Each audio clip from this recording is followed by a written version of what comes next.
pleasure of introducing our speaker today, Arvell Craig. Arvell is a digital marketing consultant, speaker, and entrepreneur. Today, Arvell runs Chatbot Funnels, a chatbot agency that builds chatbot-powered sales funnels to help companies accelerate the buyer's journey. Please join me in welcoming Arvell.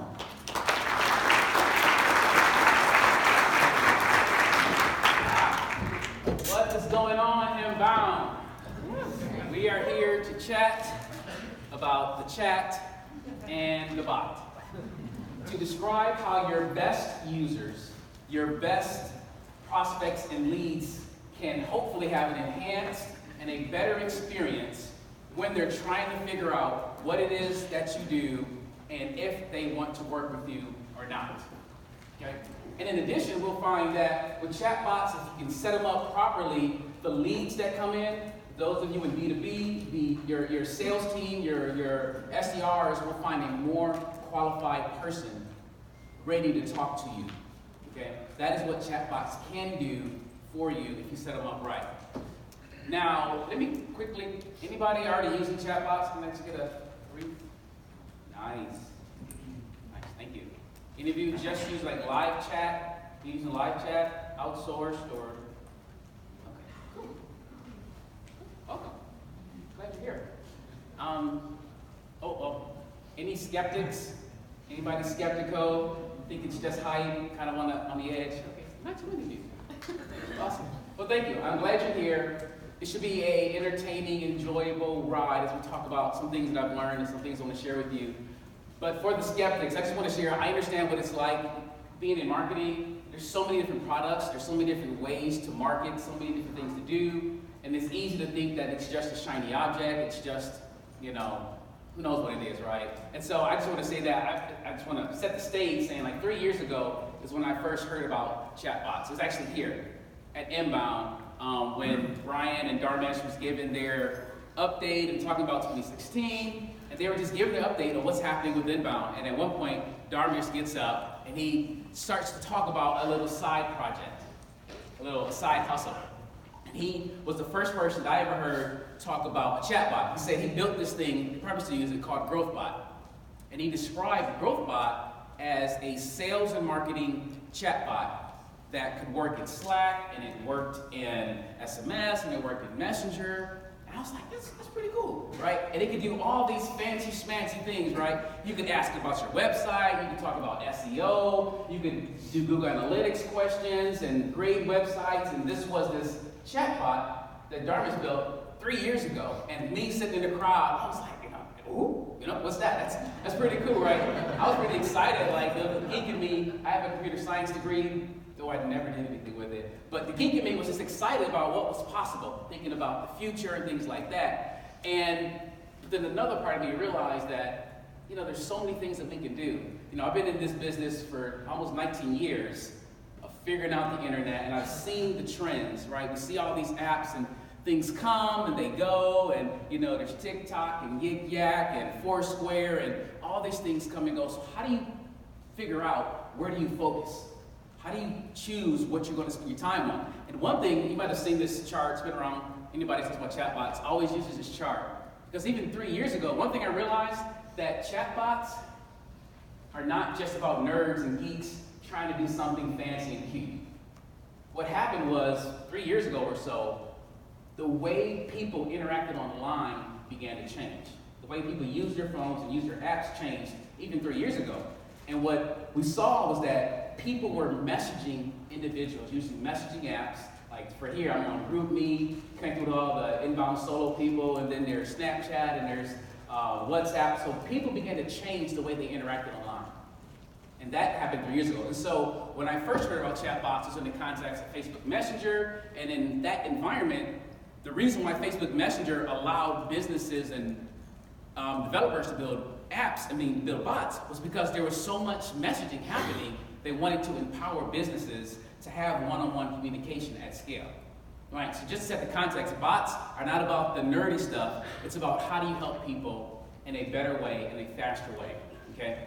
So I'm going to go through a couple different stats. So that's the classic one when it comes to chatbots that happen. Another thing, just again, just in 3 years, you Google Trends on chatbots. Chatbots have been continually, steadily, more and more adopted, right? So there's no like one chatbot program. There's not just one chatbot way to go about it. It's just a trend. I need to tweet, somebody can tweet this. Chatbots are not a revolution, it's an evolution. Okay? It's not something just fancy and big that's going to be a billion users on a chatbot thing. But to me, the way communication is happening, it's just an evolved way, technology, the way you can interact with people. Okay? And so, because if you look up chatbots, there's tons of chatbots, right? There's voice bots, there's text bots. Siri is a chatbot. I didn't know that. Alexa is a chatbot. Google Assistant, and all these things that we're seeing now, there's just tons and tons of ways that chatbots are being built just to engage with people in a human-ish way, in a more personal way, allowing people to use their own language. If you're, allowing people to talk normally, interpret them however you want to communicate, and then talk back to people. Yeah, understand. That's the basics of what a chatbot is, and that is how, again, there's just so many different options out there. So it's changing. It's going in all type of technology. There's just one quote. There was another quote before that. I didn't read it, but it talked about that 70% of white-collar workers are going to interact in a conversational marketing platform. It's just how technology and communication is evolving. And then Salesforce talks about, because there's so many bots and because there's all these options, users are changing their expectations of what they want from a business, right? And so I always encourage people to just, if you haven't got into it yet, you got to get into it. You got to realize that it's not about tech, it's about how you can serve people better. And because there's no one platform, there's no one standard, there's no one authority, you have to just get in there and play and figure it out on your own. So, is it the next big thing? Of course it's not. It's not the next big thing. Like I said, it's just an evolution. But for me, when I heard about it in 2016, in 2017, I began to play around and started with Chat Fuel and all these different messenger bots, and we've evolved. And eventually, I was working as a VP of marketing at one company and consulting other companies. After being around for almost 20 years and seeing things happen, I realized I didn't want to dabble. I said, let me just make a choice. Let me jump into this world of chatbots. So our company, Chatbot Funnels, was built specifically to just go all in, to figure it out, and figure out whether it's on Messenger, whether it's on web, whether it's SMS, and now we're living in a voice. Because the underlying technology, we're not going to get techie, but the underlying technology is the same. There's certain tools that, no matter where you want to interact with your user, whether it's voice, SMS, bots, Alexa, it's the same underlying foundation. So if you can figure it out and learn what's going to work best for your company, in the future when you begin to find there's easy widgets and it's super easy to deploy a bot in all these places, you'll have the foundation that you can take all those conversations, those scripts, those ways of talking, you can deploy it and use it in other places. So let's get into it. So the idea of clicks to conversations, it's kind of a paradigm shift. Right? You've got your Google Analytics and you're seeing what people are doing, and so you're judging your users by what they clicked. But as you begin to more develop bots and interactions and conversational marketing, you look into not just what they clicked, but what kind of conversations are they having? Are my leads, it's all this traffic willing to have a conversation about their problem, right? So that's why we came up with this title. And so how do bots help users? Has anybody had a good experience with a chatbot? Actually, can you stand up? If you had a good experience with a chatbot, I just want to see. Just stand up real quick. Okay, so actually, okay, thank you. Just want to see that. And how many of you had a bad experience with a chatbot? If you willing to stand up? Okay. So there's a big variety. So I want to talk about how to make good experiences, because a lot of people have had bad experiences with chatbots, but I want to talk about what makes it good. So first thing, as we talk about the buyer's journey, again, what are the people, they have problems and they're trying to solve their problems and they're trying to figure out, can you help them, right? So they're on this journey, they're doing research, trying to figure out, they go to your site, they click on your ad, they read your blogs, they're trying to figure out, they're looking at you, and the way we normally think about the buyer's journey is a logical, perception is logical, that it's step by step, that at first they're in the awareness stage and they're just figuring out, can you help them? What do you do? And then there's the consideration stage, and they're like, take it to the next level. They've downloaded a few things, and then there's the decision stage where they're ready to, pull the trigger, right? But in reality, it's not that logical. It's not, people are looking at you, but they're looking at somebody else, and they're looking at all the competitors, right? We have no idea what people do. You may be able to cookie them and see they're on your site, but then they change devices, they're on your iPad, and then they're on this. So you don't really know what people are doing. And so one benefit that a chatbot can do, that it's not linear. It's not just step by step. The best way to serve people is to give them a unique experience, right? And to give them a personalized experience so that you can really figure out what does this person need that that person doesn't need, right? So if you do a live chat, you can figure that out. If you're talking on the phone, you can figure it out. But just having static websites and static landing pages and webinars, you don't always know where they are. And so chatbots have conversations with people. People who are willing to have a conversation. People who are willing to respond to that thing that pops up. And it's real time. Of course, 24/7. If they have more, they want to dig deeper. It's dynamic. It's not static. It's not just one directional. And of course, it's empathetic. Empathy meaning, if you want this, I care about that. So therefore, I will give you something different. You don't force people to follow a certain line of action. That's kind of think of like a decision tree. It's optional. There's flows or different options you can do. So again, in the conversation, in the content, while the buyer consumes your content, the chatbot has the ability to discover who they are. And so what we're trying to do, what we've been setting up, is that when we're looking at our clients and what they're doing, you've got their avatar, their personas, and all these things, you've got your content that you've built and structured to help people along the journey. We're trying to go deeper than that. So of course there's the what they're doing. There's like that content phase of what, where they are. But what we try to do is build a conversation. We can go a little deeper.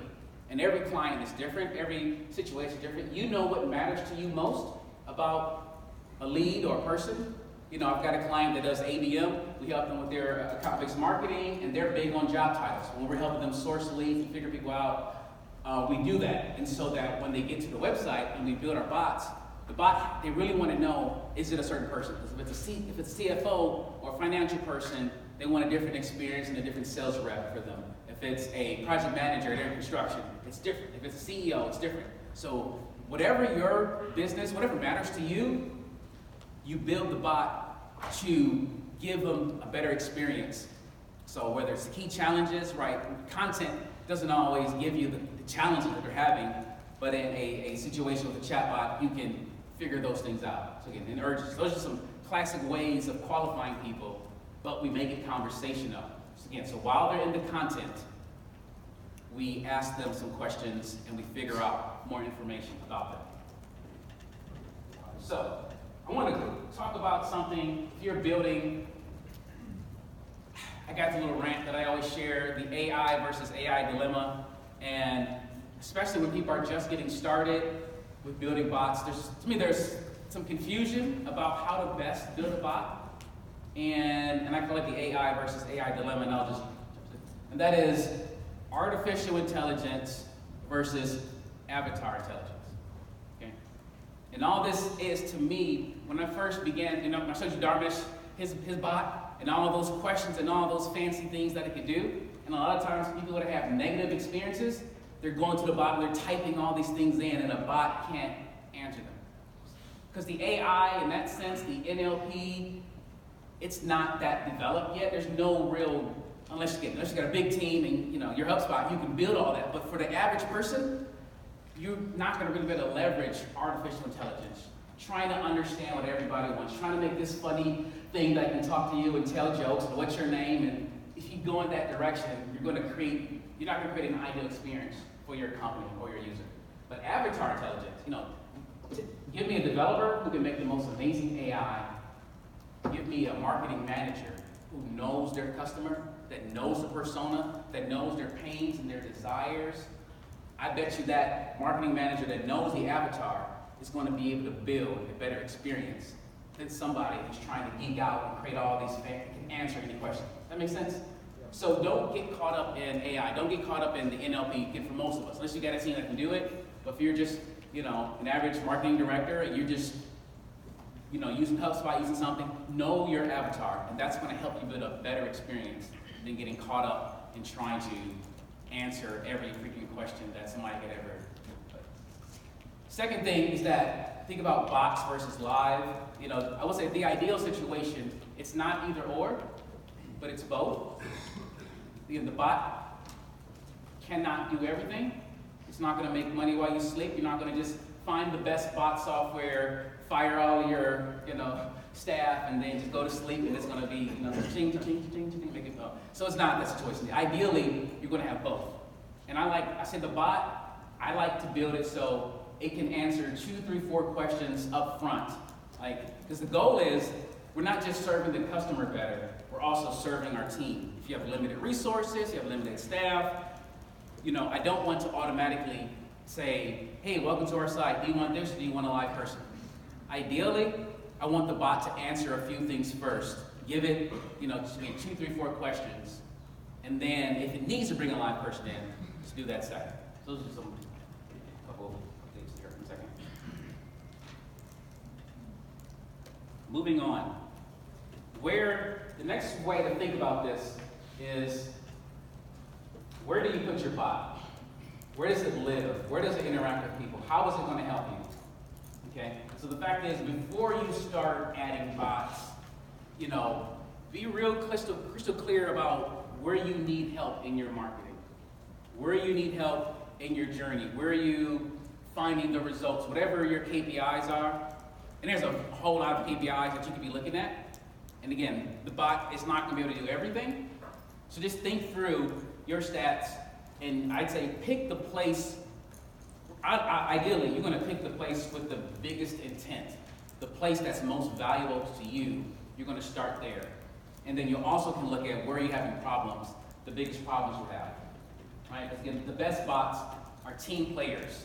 So you might have a good rep at this time. You may have a good landing page that's converting, and you're getting tons of leads and sales, and you're converting. You don't need a bot. You may be running Facebook ads, and you're running lead forms, and it's working. There's no need to send them through Messenger if you're getting leads going through lead forms. But for some of our clients, the issue isn't the capture, the issue is the nurture. I can get them in, but then somehow when I'm trying to get them on the phone or follow up with them, there's a disconnect. So sometimes it's on the thank you page, the confirmation page. There's some other place where you need to put the bot. So again, the way we look at it is, what's the channel? Where's the place that you want to improve your marketing? Where can we put the bot? Is it on our website? Is it in social? Is it on email? Is it email place where we can do some automation? Or is it a phone? Is it SMS, right? So we're looking into the right place. And every company, in every situation, is different.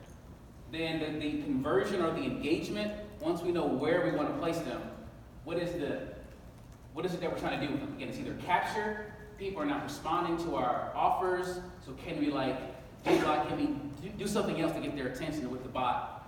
And then how do we nurture them?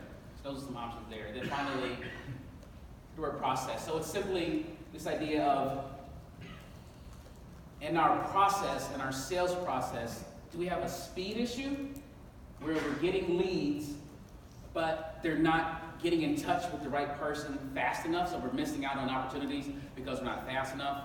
Or is it the quality? Are we getting, again, we got this one campaign and it's working, you got all these people, you go to inbound and you get all these leads, and now you got to go to all these people. 95% of them are not qualified, so are you spending your time going through leads that aren't ready?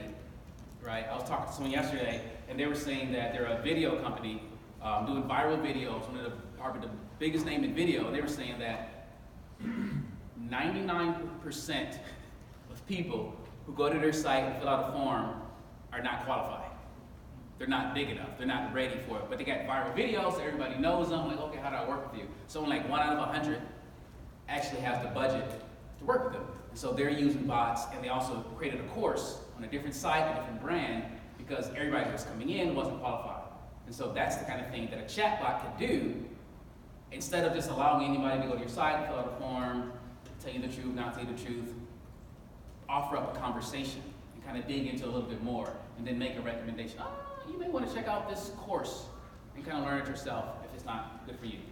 And there's this quote by Harvard Business Review, for those of us in sales, we see that the difference between a 5-minute and a 10-minute follow-up, on average, is a 400% difference, right? So you're here, got your attention, right? You're not checking your phone, right? You're not on email.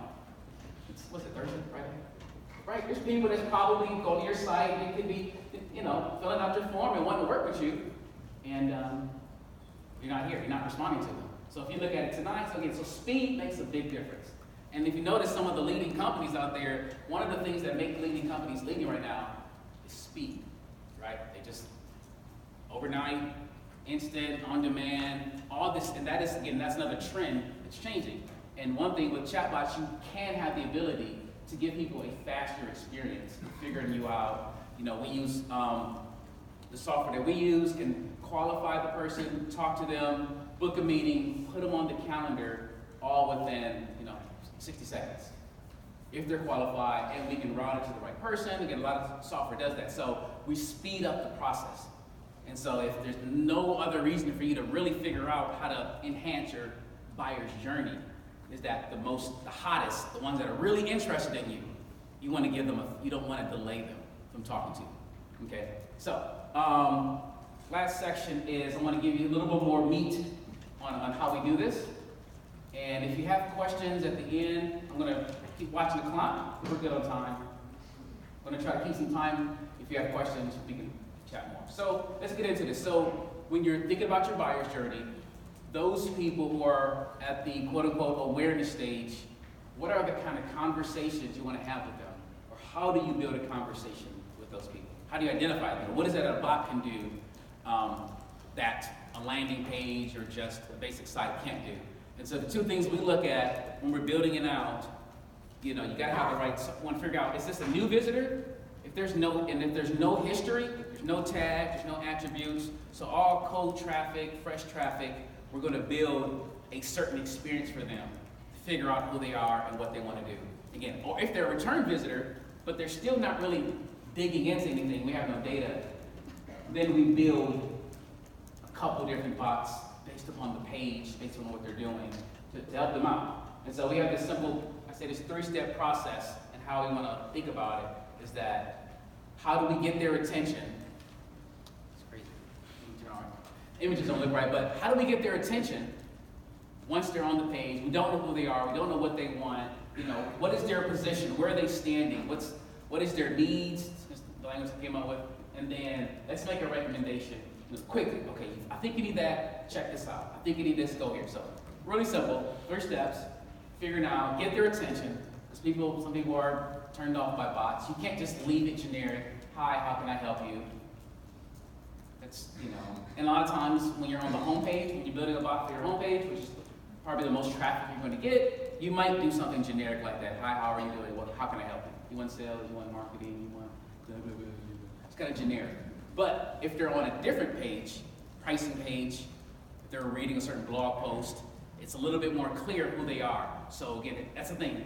Bots aren't that fancy, but you have to put in the work to not just be lazy and put the default information in there and think it's going to work for you, right? And so again, the position, when I say position, like what is their position? I'm either figuring out what is the problem they have or what is the product they're interested in. Like they're new, they just came to my site. Do you already know what you want? Are you looking at a product? Let's dig into that. Or do you know what problems you have? And you dig into that. This is one of our clients here.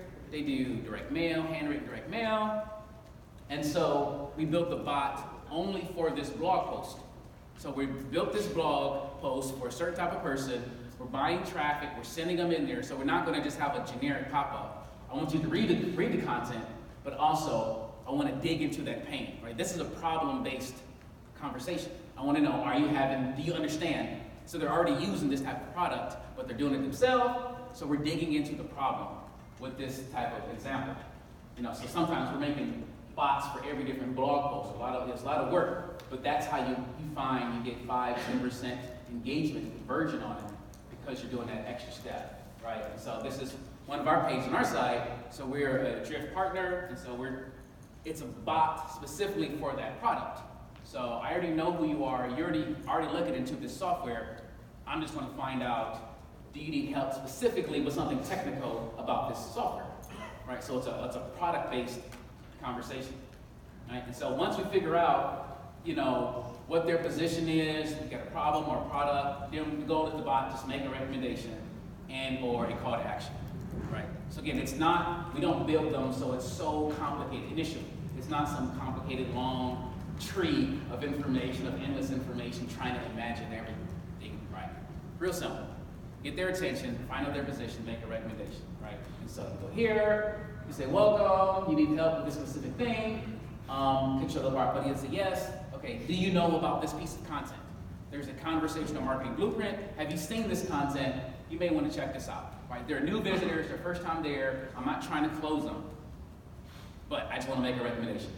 I do leave in there, book a demo. And all these buttons, we like buttons, just makes it simple. We can remove the buttons and they can just type. And when they type, it's pretty much going to fall into those 4 different categories.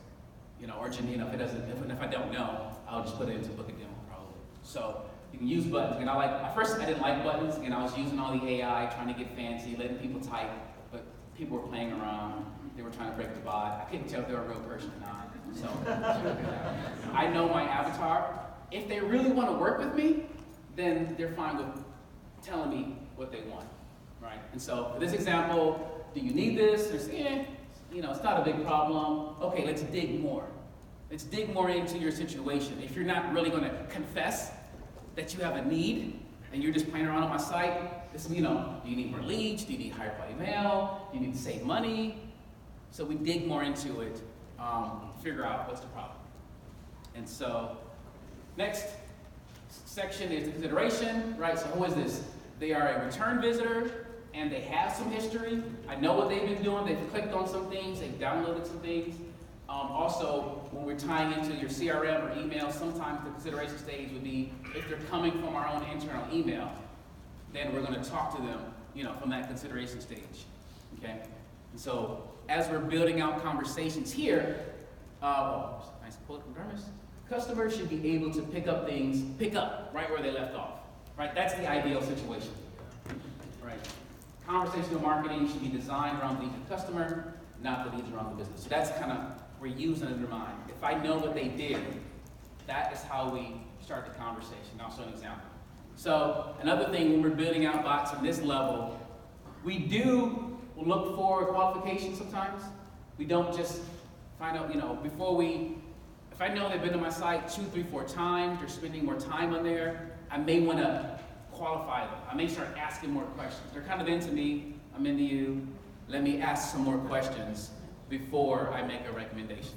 Sometimes you can get more from somebody who's on their second or third visit. You can ask more versus they first come to your website and you're like, hey, what's your budget?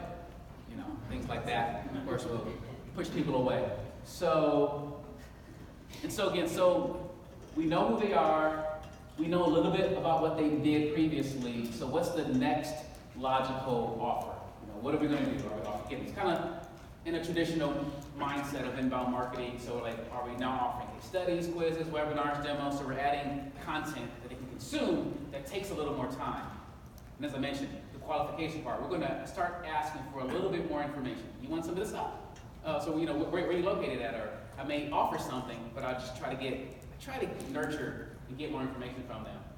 Timeline, how big is your company? Oh wow, what size team are you working with? Something like that. Some type of qualifying information helps it out. And another thing, those who have come to my site a second or third time, I am starting to imagine bringing the live person in sooner, right? Because again, people don't have to work with a bot, but if they're coming a couple times, I'm going to bring that live person option sooner, okay? And so, back to this example, it's not a big problem, more sales or leads. So yes, they did this, but they didn't click on anything. They didn't, I think they might have clicked more leads. So they clicked more leads. And then they left, whatever. But then when they come back, now you go to my homepage and the pop-up is like, you still looking for leads? Right? So we're beginning the conversation based upon what I know about them. I know you've been here and you said you wanted this. Is that still true? Because you never converted. You never gave me any money.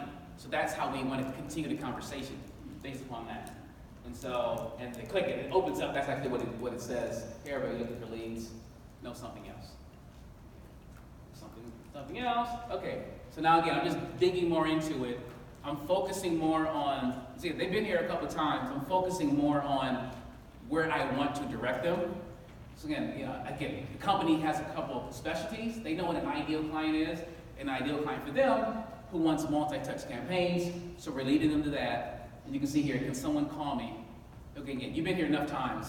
I'm not going to sit here and try to invent stuff. If you really want help, talk to someone, right? Then existing order concern. If it's a return customer, right? Customers can be on the site and they're not hanging around that much because they're already a customer, but they may have a question about it in the existing order.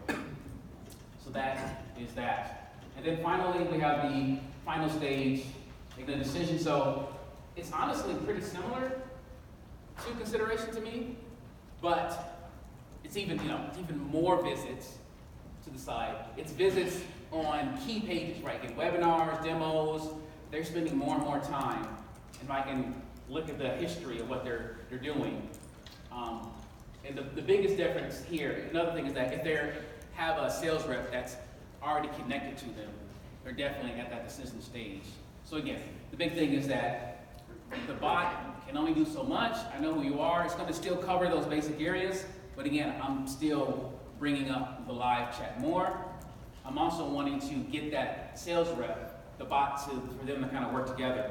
So that if that person at the decision stage, even if it's midnight, if they want the commission, I want to tell them, be available. If these people who are at the bottom of your pipeline are engaging on the site, I'll give them a notice. Hey, check it out. This person, they're on your site. Who knows what they want? Jump in there. Be more proactive. Okay? And so, shut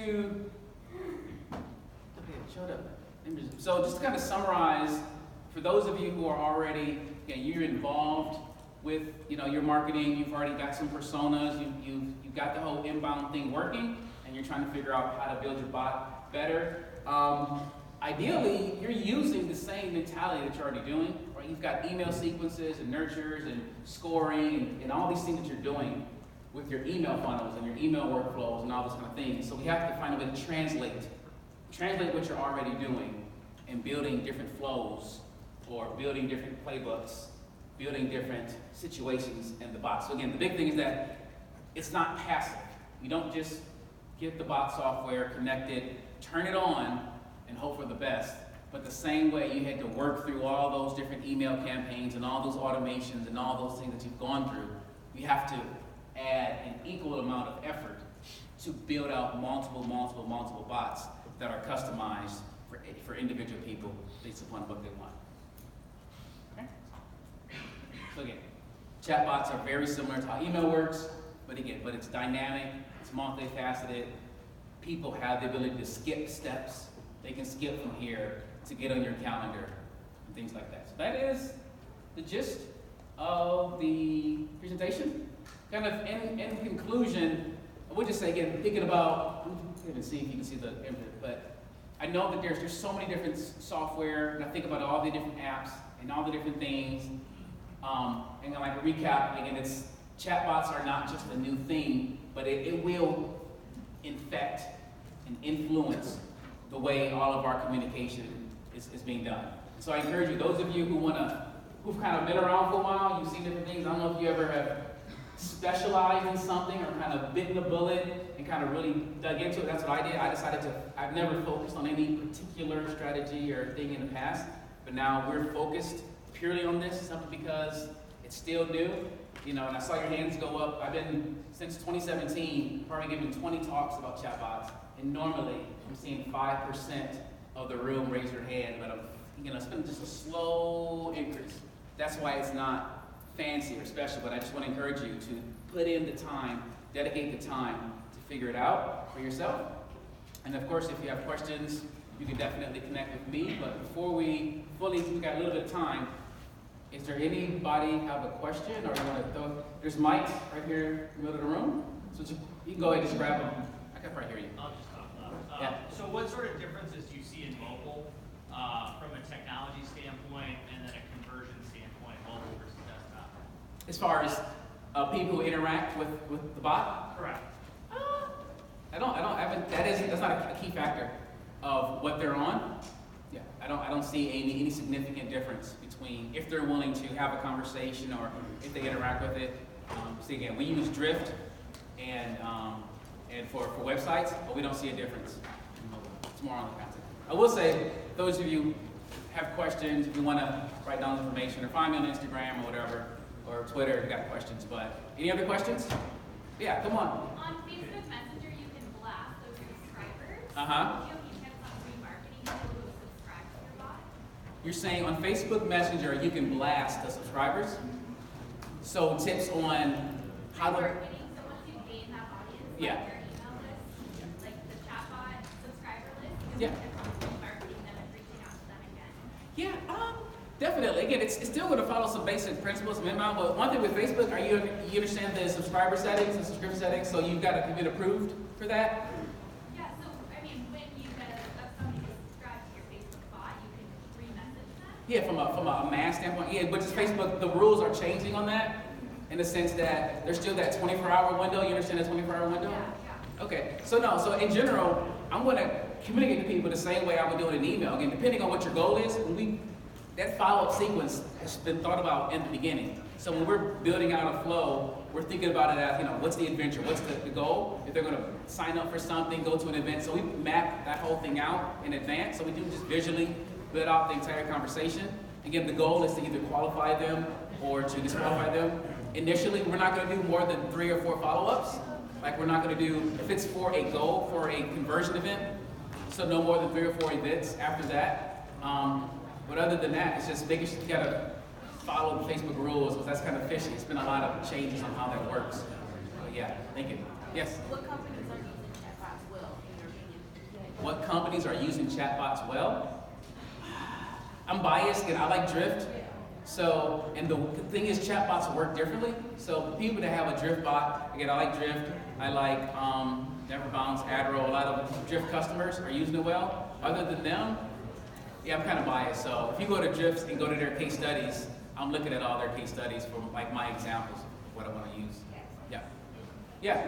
What's a good resource to differentiate between like the Drift bot versus the HubSpot bot? Like to make a decision, make a selection. Good question. I'm actually building one, but in general, you probably just have to play with it. There's no again, I'll have a resource, but they're evenly matched in some ways. But if you're a HubSpot user, you're definitely going to get benefit from using HubSpot because it's already blended in there. Drift does integrate with HubSpot well, but it is a second system. But it does have a little bit more. Again, they're focused completely on the bot, so they have a few more features. So again, if you want to chat more, I can share more details. But yeah, they're definitely focused on bots versus HubSpot does a lot of other things. So you get more features there. Yeah. So I know you have huge Drift, but you're saying something I was thinking about. What about for like healthcare, for different regulations, and if people start sharing personal information, it may not come from us as the salespeople or from the marketers, but if the consumer is sharing, patient information, like with Drift, is that protected, or is that part of the privacy policy that the company has to develop, or does Drift take care of that? Is that, secure data? Gotcha. Yeah, it's definitely secure. I've seen people in healthcare who will create a disclaimer in that welcome message, so they do ask people to sign off. I've seen flows that go that way. And so they do have, GDPR, you can delete. There's that feature inside there, so you need to delete all the information, you can do that. But in general, I would have their privacy policy stated up front and use it that way. From the company? Yeah. Yeah, the company needs to create that. Be proactive. You definitely just be proactive, put it out there first, and I think that would cover. Again, I'm not a specialist in that, but yeah. But I have seen it. Thank you. Any other questions? If you want to chat more, thank you. Appreciate you. Have a good day.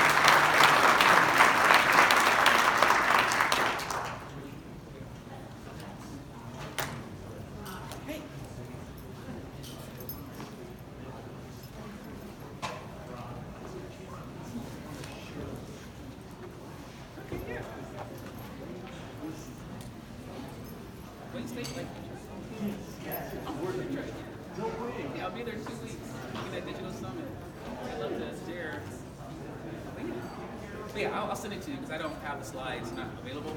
If you want to.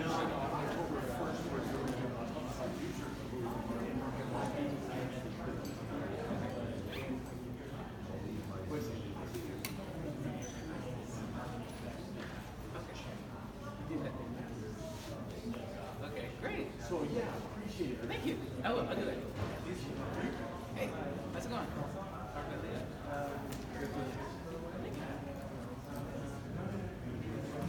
Really? Okay, great. Okay.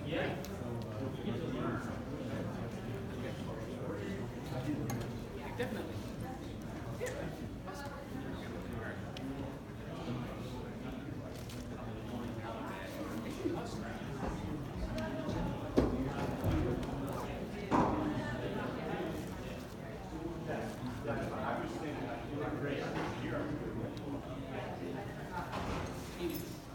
Yeah, right.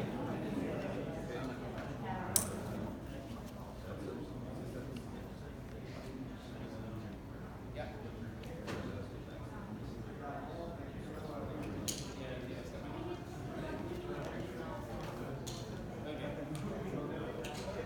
All right, thank you.